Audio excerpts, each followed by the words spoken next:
Hey guys, Nina here, welcoming you to another reading from the Ladies of Horror Picture Prompt Monthly Challenge, hosted by Elaine Pascal on her channel, The Godmother of Horror. If you'd like to read along or read previously published pieces, please visit spreadingthewritersword.com or ladiesofhorror.com. In the meanwhile, enjoy the reading.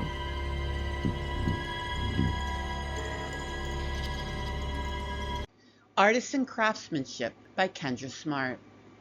Veronica Ronnie Flynn had always been something of a collector. Whether it was baubles or trinkets, knickknacks or collectibles, Ronnie loved a little bit of everything.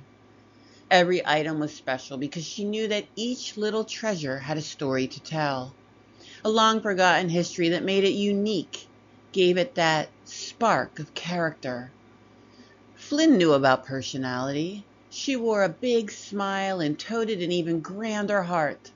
Charming, beguiling, intriguing. She was the friend that showed up in the movie screen, the Jane Russell to Marilyn Monroe. A true saleswoman worthy of her sales, both online and at the occasional local flea market or church sale. Ronnie had a talent for anything she put her hands on, and the creative energy ran deep.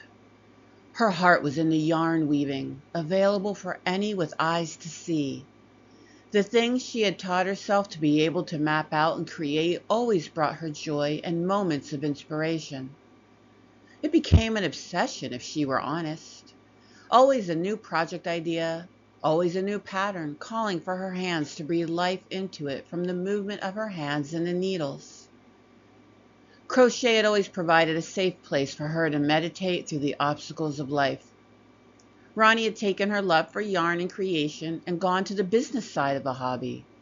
Intentional woven goods meant to promote protection and prosperity. Ronnie sold her heart.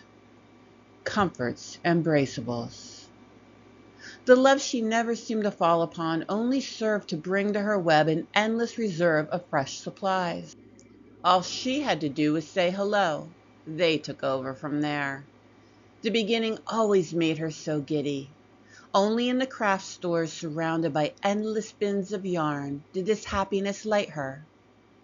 This one was ready for shearing. He had already broken her first rule and been disrespectful, but now his lips had spoken lies, oozing forth with sweet falsehoods bearing soul intent. And not even a charming approach. Nay, this man had come to her with a hint of aspartame. She had known the lies as they left his lips, but her eyes went to his hair, lush and thick, long and past his shoulders, and even cared for. Her hand always longed and lusted for the softness in this world, but when it met her fingertips, it was a pleasure unlike anything she knew. Second only to one feeling. She let her fingers swim through his hair, watching his eyes go back, probably envisioning all the nasty, dirty things he wished she would do. Ronnie mused on how his chestnut hair would look with the new emerald yarn she had gotten for a steal earlier in bulk. She really loved this part, finishing a project. She knew the chestnut hair would card perfectly with a deep green variation of yarn.